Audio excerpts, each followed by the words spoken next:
3.2 Write the answer of each of the following questions. First, what is the name of horizontal and the vertical lines drawn to determine the position of any point in the Cartesian plane? Cartesian plane में किसी point की position बताने के लिए जो horizontal और vertical lines ली जाती है उन्हें हम क्या कहते हैं? हॉरिजॉन्टल लाइन को हम एक्स एक्सिस कहते हैं और वर्टिकल लाइन को हम वाई एक्सिस कहते हैं. Second question, what is the name of each part of the plane formed by this two lines? Plane पर जब दोनों लाइंस एक दूसरे को इंटरसेक्ट करती है तब हमें 4 पार्ट्स मिलते हैं. हर पार्ट को हम क्वाड्रेंट कहते हैं. इस तरह से हमें प्लेन पर 4 क्वाड्रेंट्स मिलेंगे. Question 3, what is the name of point where this two lines intersect? जहां पर दोनों लाइंस एक दूसरे को इंटरसेक्ट करती है उस पॉइंट को हम क्या कहते हैं? तो उस पॉइंट को हम ओरिजिन कहते हैं. इसे कैपिटल O से डिनोट किया जाता है. इसके कोऑर्डिनेट्स होते हैं 0 0 क्योंकि इस पॉइंट O ओरिजिन की दोनों ही एक्सिस से डिस्टेंस 0 होती है. Question 2, see figure 3.14 and write the following. हमें फिगर को देखना है और आंसर देना है. First, the coordinates of B. यहाँ पॉइंट बी के कोऑर्डिनेट्स हमें बताने हैं. पॉइंट बी सेकंड क्वाड्रेंट में आ रहा है और सेकंड क्वाड्रेंट में नेगेटिव एक्स एक्सिस और पॉजिटिव वाई एक्सिस आती है, इसलिए इसका एक्स कोऑर्डिनेट नेगेटिव आएगा और वाई कोऑर्डिनेट पॉजिटिव आएगा. पॉइंट बी की एक्स एक्सिस से डिस्टेंस 2 यूनिट्स है और वाई एक्सिस से इसकी डिस्टेंस 5 यूनिट्स है, लेकिन नेगेटिव एक्स एक्सिस आने से पॉइंट बी के कोऑर्डिनेट्स होंगे -5 2.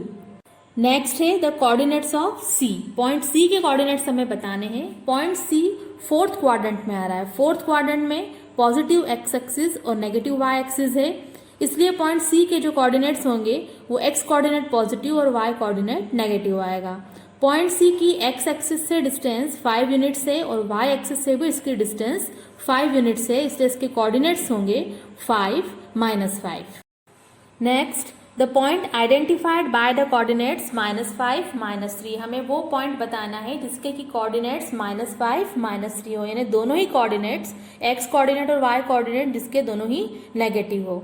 तो ऐसा क्वाड्रेंट थर्ड में होता है जब थर्ड क्वाड्रेंट में एक्स एक्सिस और वाई एक्सिस दोनों ही नेगेटिव होती है, इसलिए इसके दोनों ही कोऑर्डिनेट्स नेगेटिव आते हैं. तो थर्ड क्वाड्रेंट में हमें पॉइंट H वो पॉइंट मिलता है जहां पर इसकी एक्स एक्सिस से डिस्टेंस 3 यूनिट्स है और वाई एक्सिस से इसकी डिस्टेंस 5 यूनिट्स है, इसलिए इसके कोऑर्डिनेट्स होंगे -5 -3.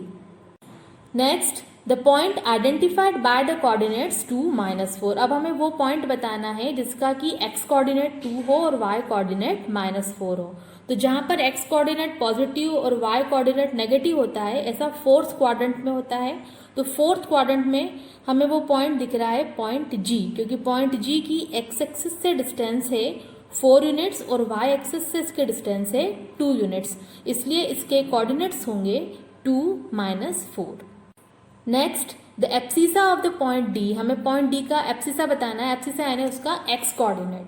पॉइंट डी जब हम देखते हैं तो ये फर्स्ट क्वाड्रेंट में आ रहा है और उसके कोऑर्डिनेट्स हैं 6 2.